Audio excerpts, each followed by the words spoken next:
질그릇은 흙으로 만든 그릇입니다.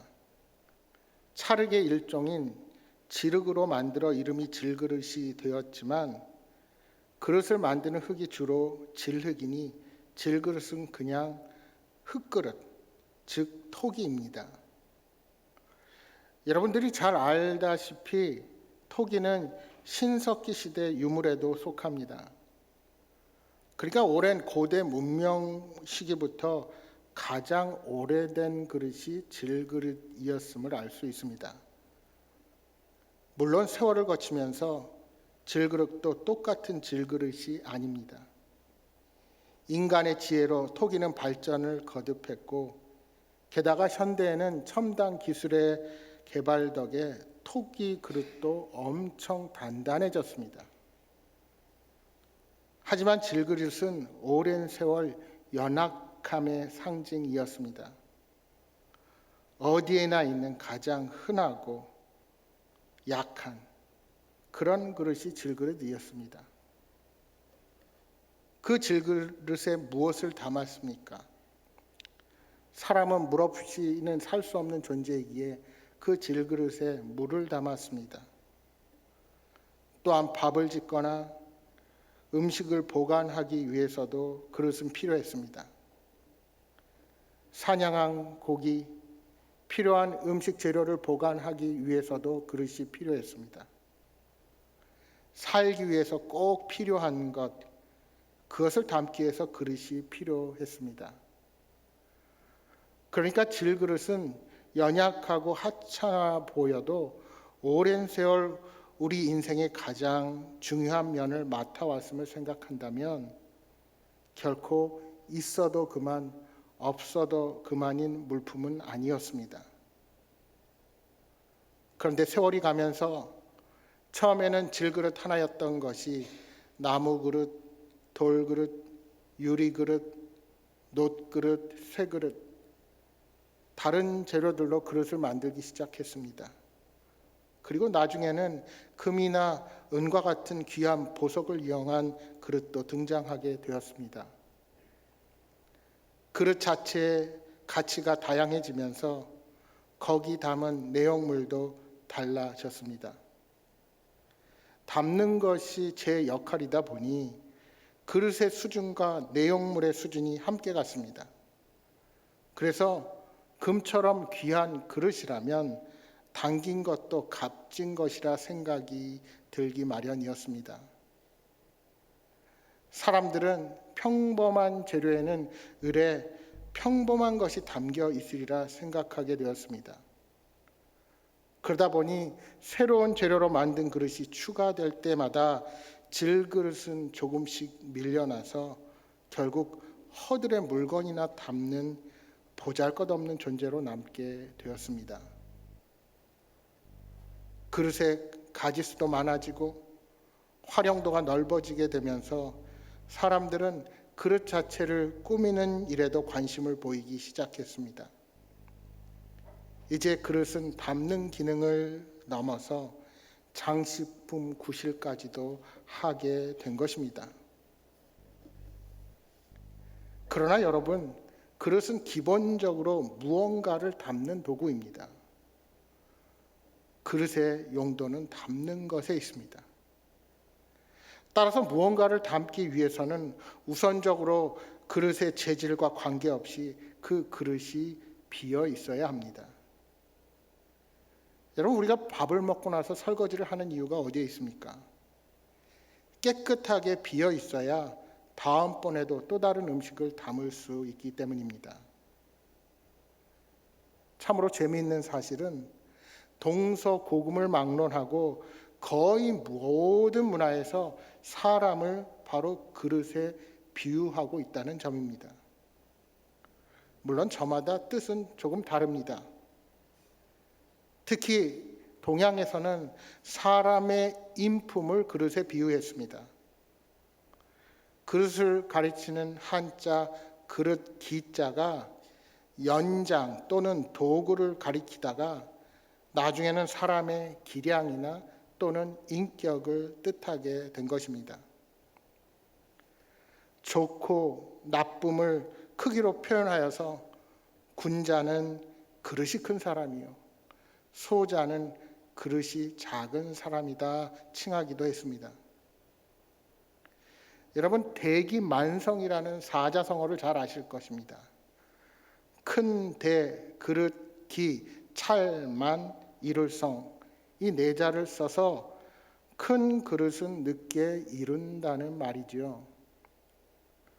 이 말도 사람의 됨됨이나 자질을 두고 한 말입니다.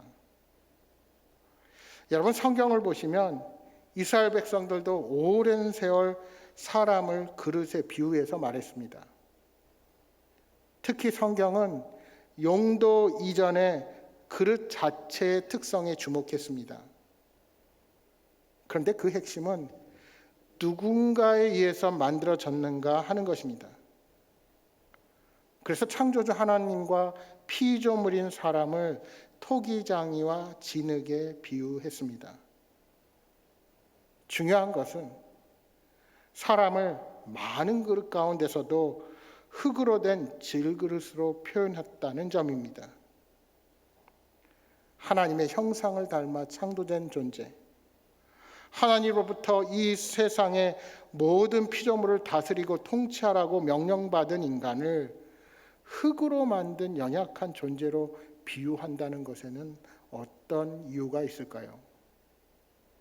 그렇게 우리들은 연약하고 보잘것없는 존재라는 것입니다. 평범하고 작은 존재이지만 우리 안에 무엇을 담느냐에 따라서 우리의 존재는 완전히 달라지게 되는 것입니다. 오늘 본문이 기록된 고린도후서 4장 말씀에 보시면 바울은 자신에게 부여된 사도로서의 사명을 한마디로 전파하는 일이라고 정의를 합니다.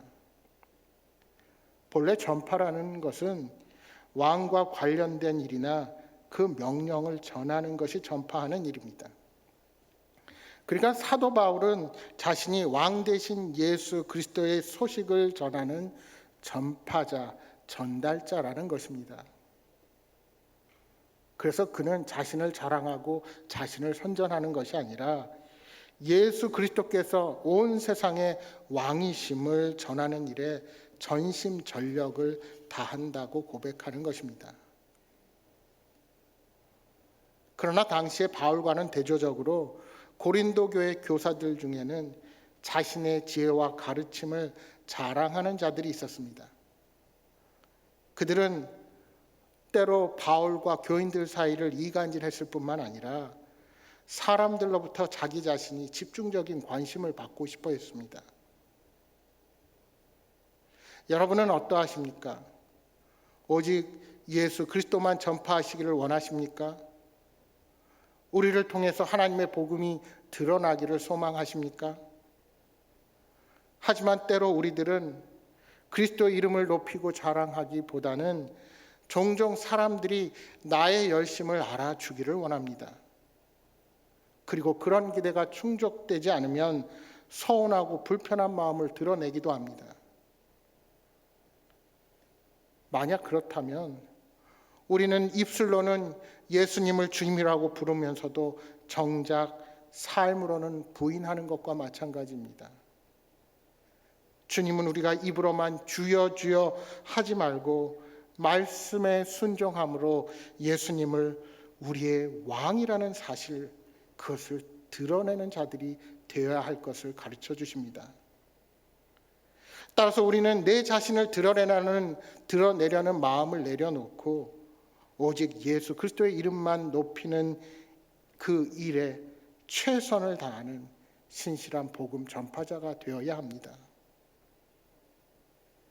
그런데 우리는 이런 바울과 같은 신실한 종들, 즉 복음을 위하여 자신의 삶을 헌신하는 자들을 바라보면서 나와 사도 혹은 나와 바울 사도는 다르다는 생각을 하게 됩니다. 여러분 정말 그렇습니까?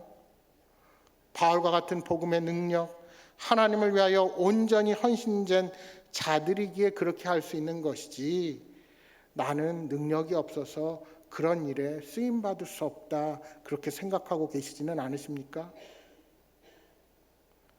하지만 우리 하나님은 바울이 능력이 있어서 그가 강하고 능력 있는 자라서 그를 쓰시지 않으셨습니다.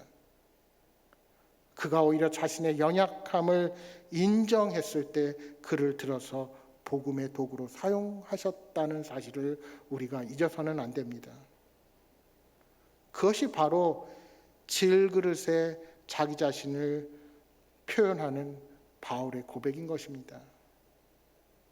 바울 자신은 질그릇처럼 보잘것없지만 자신 안에 그 무엇보다 보배롭고 귀한 예수 그리스도를 담고 있기에 그 놀라운 복음의 사역을 넉넉히 감당할 수 있었다고 고백하는 것입니다. 여러분, 우리는 연약한 그릇입니다. 그러나 영광스러운 주님이 우리 안에 계시기에 우리는 주님의 놀라운 능력을 행하는 복을 받는 자가 된 것입니다. 우리 안에 담긴 보배로 인해 우리가 존귀 여김을 받는 것이지 우리 자신 때문에 우리가 존귀함을 여김 받는 것이 결코 아닙니다. 바울은 이 사실을 분명히 인식하고 있었습니다. 그래서 자기 자신 안에 있는 예수 그리스도를 더욱 귀히 여기며 복음을 온전히 전할 수가 있었던 것입니다. 여러분, 우리는 성경이 말하는 강함의 의미를 잘 알아야 합니다.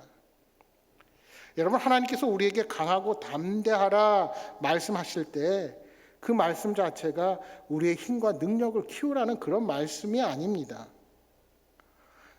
하나님께서 함께 하시기에 그 하나님의 힘을 의지하라는 것입니다. 내 힘과 능력을 믿는 것이 아니라 오직 그분에게 의지하고 그분만을 믿고 나가라는 것입니다. 예를 들어서 얇은 종이가 한 장 있는데 풀을 발라서 벽에 완전히 그 종이를 붙여 보십시오. 얇은 종이 자체 있을 때는 그 종이를 구기거나 찢기가 쉽습니다. 그러나 그 얇은 종이가 벽에 붙어 있으면 우리는 구길 수도 없고 찢을 수도 없습니다. 그렇다면 여러분, 종이 자체가 강해졌기 때문입니까? 아닙니다. 그 종이가 벽에 완전히 밀착되었기에 벽의 속성이 그를 강하게 만든 것입니다. 이처럼 나의 약함을 알고 강하신 하나님께 딱 붙어 있을 때 우리는 참으로 강해질 수 있는 것입니다. 만약 얇은 종이의 입장에서 한번 생각해 보십시오. 어쩌면 그 종이는 강해지기 위해서 자신이 두꺼워져야 한다고 생각할지도 모릅니다. 그래야 내가 비바람도 견딜 수 있고 폭풍에 버틸 수 있다고 생각할지도 모릅니다. 그러나 종이는 두꺼워진들 종이는 종이일 뿐입니다. 따라서 종이가 강해지는 것은 강한 벽에 굳게 붙어 있는 것입니다. 그렇다면 하나님께서 우리에게 강하고 담대하라 말씀하실 때 그 의무도 마찬가지입니다. 오히려 그 말의 깊은 뜻에는 너 스스로는 혼자 약하다. 혼자서는 결코 강해질 수 없다. 그러므로 나에게 꼭 붙어 있으라. 그 의미가 담겨 있는 말입니다. 하나님이 너와 함께 하신다. 내가 너를 사랑한단다. 그러니 나의 안에 거하라. 결국 무엇입니까? 먼저는 우리가 질그릇 같은 존재인 것은 나의 약함을 인정할 수 있어야 한다는 것입니다. 내가 약한 자라는 것, 나는 아무것도 아니다라는 것을 인정하기 전에는 결코 우리가 하나님을 붙들지 않는 것입니다. 여러분, 자기가 강한 사람은 마치 두꺼운 종이 같아서 바위 위에 붙지 못합니다. 또한 하나님이 없으면 나는 아무것도 아니라고 결코 고백할 수가 없는 것입니다. 그러나 우리는 하나님은 창조주이시고 나는 그분의 피조물입니다. 내가 존귀한 것은 나를 지으시고 그분이 나를 사랑하시고 나와 함께 하시기 때문입니다 라고 고백할 수 있어야 하는 것입니다. 이렇게 나의 연약함을 인정해야 우리는 비로소 하나님의 은혜와 능력의 통로로 쓰임받게 됩니다. 결국 나는 질그릇에 불과하지만 내 안에 있는 보배 예수 그리스도로 인하여 약한 나는 강한 삶을 살게 되는 겁니다. 바울은 질그릇과 보배의 관계를 설명하기 위하여 오늘 본문에 자기의 삶을 예로 들어서 이 두 관계를 설명합니다. 오늘 본문에 보십시오. 그는 우겨쌈을 당했습니다. 꼼짝 못하게 완전히 포위되었습니다. 답답한 일을 만나 난감하게 되었습니다. 희망이 보이지 않습니다. 또한 핍박과 거꾸러뜨림을 당했습니다. 그러나 낙심하거나 쓰러지거나 망하지 않습니다.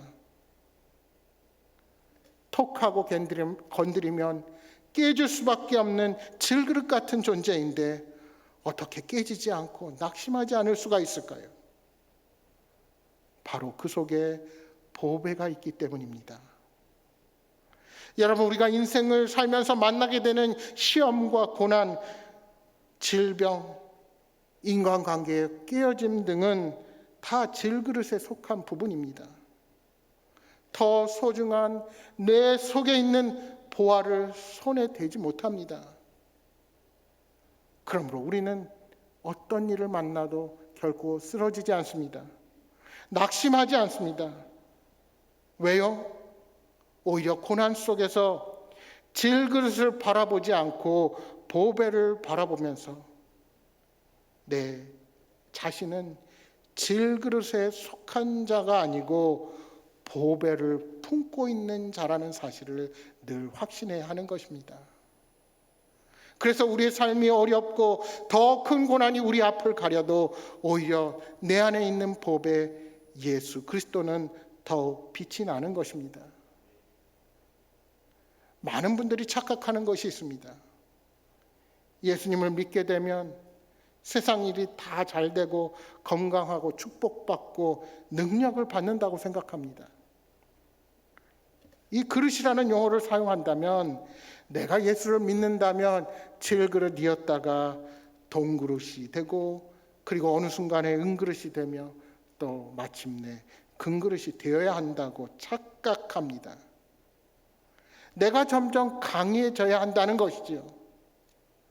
이것이 마치 신앙의 진보요 성숙한 신앙의 모습이라고 오해하는 것입니다. 근데 여러분 주변에 존경할 만한 신앙인들을 보십시오. 그들은 고백하지 않습니다. 늘 고백합니다. 주님, 저는 아무 쓸데없는 죄인입니다. 내 힘으로는 아무것도 할 수 없습니다. 오직 여호와 하나님만 영광 받아 주옵소서. 성경은 언제나 그렇게 말하고 있습니다. 언제나 우리는 질그릇입니다. 내가 질그릇처럼 때로는 깨지고 부서지고 약해질수록 그 속에 있는 보화 예수 그리스도는 더 잘 드러나게 되는 것입니다. 바울은 하나님께서 우리를 이러한 삶의 방식으로 부르셨다는 것을 깨달았습니다. 초대교회 당시에 많은 사람들이 사도들을 보며 그렇게 말했습니다. 왜 당신들에게는 그렇게 고난이 많은가? 하나님의 사랑과 능력을 가진 사람들이 왜 그렇게 굶주리고 역경과 고난을 당하고 매맞고 죽임을 당하는가? 이런 말을 들을 때 그들도 힘들고 이해할 수 없는 상황을 맞이했을 것입니다. 열심히 사역하면서 그런 말을 들을 때 얼마나 낙심이 되겠습니까? 하지만 바울은 오늘 본문 10절의 말씀처럼 자신이 당하는 고난은 예수님이 당하신 십자가 죽음을 짊어지는 것과 같다고 고백하고 있습니다. 따라서 실망하고 좌절 가운데 머물지 않을 이유가 무엇입니까? 여러분 11절 12절 말씀을 다시 보십시오. 이렇게 말씀합니다. 우리 살아있는 자가 항상 예수를 위하여 죽음에 넘겨짐은 예수의 생명이 또한 우리 죽을 육체에 나타나게 하려 합니다. 그런즉 사망은 우리 안에서 역사하고 생명은 너희 안에서 역사하느니라. 무슨 뜻입니까? 비록 우리가 죽음에 넘어져도 그 뒤에는 예수님의 생명이 나타날 것이다. 우리가 죽으면 부활의 역사가 나타날 것이다 라고 고백하는 것입니다. 따라서 누군가 예수님처럼 죽음으로 희생하면 누군가는 회개하고 주께로 돌아오는 구원의 역사가 일어날 것임을 확신하면서 고백하는 것입니다. 내가 힘들고 어려울 때 예수님을 바라보고 내가 그 희생의 자리에 서면 생명의 역사가 어디선가 나타날 것이라는 확신을 가진 것입니다. 내 자아가 죽으면 내 주변의 사람들이 살아나는 생명의 역사를 경험하게 될 것이다 하는 확신인 것입니다. 여러분 혹시 늘 싸우는 가정이 있다고 한번 가정해 보십시오. 그러나 가족 중에 누군가가 마음을 바꾸어서 내가 죽지, 내가 희생하고 참지, 이렇게 결심하게 자신을 내려놓으면 누군가가 살아나는 역사가 일어나게 될 것입니다. 여러분, 예수를 잘 믿는 사람이 어떤 사람일까요? 나는 아무것도 안 하고 세상이 변하기만을 바라는 사람일까요? 내가 하는 사업이 잘 되고 주식이 오르고 자식이 성공하는 사람은 믿음이 좋아서 그런 것일까요? 물론 주님께서 주신 복으로 정말 그렇게 성공하고 잘 될 수도 있습니다. 그러나 그것이 믿음의 척도가 될 수는 없습니다. 진짜 하나님께서 우리에게 원하시는 모습은, 주님께서 우리에게 보기 원하시는 모습은 우리 각자에게 주어진 십자가의 길을 가는 것입니다. 주님의 십자가가 아닙니다. 우리 각자에게 주신 사명, 각자의 헌신과 섬김, 각자의 희생을 통해서 누군가 또 다른 생명이 살아나게 되는 것입니다. 미국 조지아주 시골에서 태어난 흑인 롤랜드 헤이즈라는 사람이 있습니다. 그는 신앙이 독실한 가수였습니다. 그러나 흑인이었기에 많은 어려움을 겪었습니다. 독일의 베를린에서 음악회를 할 때입니다. 극장에 모여있는 청중들은 대부분이 다 백인들이었습니다. 막이 오르고 차례가 되어서 헤이즈가 노래를 시작하려고 할 때 흑인의 노래는 듣지 않겠다, 노래를 그만두라, 청중들이 소리를 외쳤습니다. 심지어 상스러운 욕을 하며 물건을 집어 던졌습니다. 헤이즈는 충격에 빠졌습니다. 이 사람들에게 버림받았다는 생각이 든 것입니다. 결국 노래를 부르지 못하고 나아가는데 눈앞에 예수님의 모습이 보였습니다. 빌라도의 법정에서 온갖 조롱과 욕설과 침뱉음을 당하시는 모습의 환영이 보인 것입니다. 그 순간 헤이즈는 생각했습니다. 예수님은 손가락질 당하고 모욕을 당하고 버림을 받아도 물러서지 않고 십자가의 길을 가셨다. 그런데 왜 내가 물러서야 하는가? 그는 용기를 내어 다시 청중들 앞에 섰습니다. 소란스럽던 청중들이 조용해졌습니다. 헤이즈가 흑인 연가를 부르기 시작했습니다.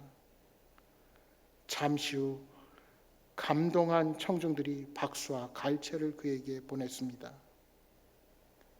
핍박과 박해의 현장에서 십자가의 길을 가신 주님을 바라보며 다시 힘을 낼 수 있었던 것입니다. 그렇습니다. 내가 연약하면 연약할수록 더욱 하나님을 의지할 수 있습니다. 내가 아무런 힘이 없기에 온전히 주님만을 붙들 수 있고, 그때 하나님의 능력이 연약한 자를 통해 역사하시는 것입니다. 유태인 수용소인 나치의 홀로센버그 수용소 군의관 에버하르트 베스게는 1945년 4월 9일의 일기를 이렇게 적었습니다. 그날은 히틀러에 의해 많은 독일의 장성들이 사형을 당하고 또 외국인들도 사형을 당했습니다. 그 중에 나의 영혼을 사로잡는 한 사람이 있었습니다. 히틀러 암살운동에 관여했다는 혐의를 받고 처형을 받게 된 디트리히트 본 회퍼 목사였습니다. 그날 사형 집행 방식은 총살형이 아닌 교수형이었는데 나를 더욱 놀라게 한 것은 죽음 일보 직전에 그의 평화로운 모습 때문이었습니다. 두려움이 아닌 기쁨이 넘치는 모습이었는데 오랫동안 사형수를 돌보는 의사의 일을 해왔지만 자신의 목을 매달아 숨통을 끊어버릴 올감이 바로 밑에 서서 저렇게 평안하고 저렇게 기쁘고 저렇게 당당하게 죽음을 맞이하는 사람은 본 적이 없었습니다. 어쩌면 인생의 가장 연약했을 본헤퍼의 심장 속에 분명하게 살아계신 예수 그리스도가 있었기에 나치가 목을 매달았지만 평안하게 예수님의 품에 안길 수 있었습니다. 본헤퍼의 가슴 속에 예수 그리스도의 부활의 생명을 품었기에 사망의 화살이 그의 영혼을 뚫을 수가 없었습니다. 교수형이 집행되기 직전에 그가 마지막으로 남긴 말이 있습니다. 죽음은 끝이 아니다. 영원한 삶의 시작이다. 그는 나치에 의해 죽임을 당했지만 사실상 승리자였습니다. 사랑하는 여러분, 하나님의 영광을 아는 그리스도인들에게는 궁극적으로 실패가 존재하지 않습니다. 어떠한 이유로 넘어진다 할지라도 결코 패배할 수 없습니다. 그러므로 사업에 실패하거나 대적자들로 인하여 넘어짐을 경험하거나 하나님의 징계를 당해도 결코 절망하지 말아야 합니다. 성도는 결코 망하는 법이 없기 때문입니다. 능력이 내가 아닌 하나님께 있음을 믿을 때 어떠한 경우에도 우리는 다시 일어설 수 있습니다. 바울은 로마서 8장 35절에 이렇게 고백합니다. 누가 우리를 그리스도의 사랑에서 끊으리요?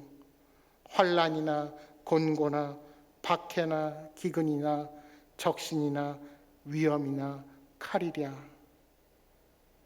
이 담대한 고백이 여러분의 고백이 되시기를 소망합니다. 아프가니스탄 선교를 하던 이시온 선교사님은 밤낮 테러가 일어나 언제 죽을지 모르는 상황에서 두려움을 느끼다가 너무나 고통스러워서 한국으로 돌아왔습니다. 하루는 선교에 관한 책을 보다가 구한말에 26살의 나이로 조선에 들어온 감리교 여자 선교사 루비 캔드릭의 이야기를 읽었습니다. 그녀는 안타깝게도 조선에 들어온 지 9개월 만에 병에 걸려 순교했지만 그녀가 남긴 일기에는 이렇게 적혀 있었습니다. 만약 내게 1000개의 생명이 있다면 그 모두를 조선을 위해 바치리라. 선교사님은 그 글을 읽으면서 너도 아프가니스탄에 가서 그와 같이 죽거라. 나를 위해서 그렇게 할 수 있느냐라는 하나님의 음성을 들었답니다. 그는 회개하는 마음으로 눈물을 흘리며 1000개의 심장이라는 책을 출간하였습니다. 그 책에 나오는 내용입니다. 사랑하는 하나님, 이 땅을 보면 내일이 없어 보이지만 눈을 들어 하나님을 보면 미래가 보입니다. 이 땅을 보면 눈물만 보이지만 눈을 들어 하나님을 보면 미소가 생깁니다. 이 땅을 보면 절망으로 가득하지만 눈을 들어 하나님을 보면 살아야 할 힘이 생깁니다. 사랑하는 여러분, 모든 것이 힘들고 낙심되며 좌절되십니까? 실패하셨습니까? 병중에 계십니까? 절망의 상태에 놓여 계십니까? 질그릇 같은 내 안에 보배가 되시는 하나님이 함께 하시기에 우리는 다시 일어서게 될 것입니다. 심히 큰 능력은 하나님께 있음을 확신하며 믿음의 길을 걸어갈 때 마침내 복 주시는 하나님으로 인하여 진정한 승리를 경험하게 될 것입니다. 그 믿음으로 하나님의 은혜가 넘치는 복된 한 주를 사시기를 주님의 이름으로 축복합니다.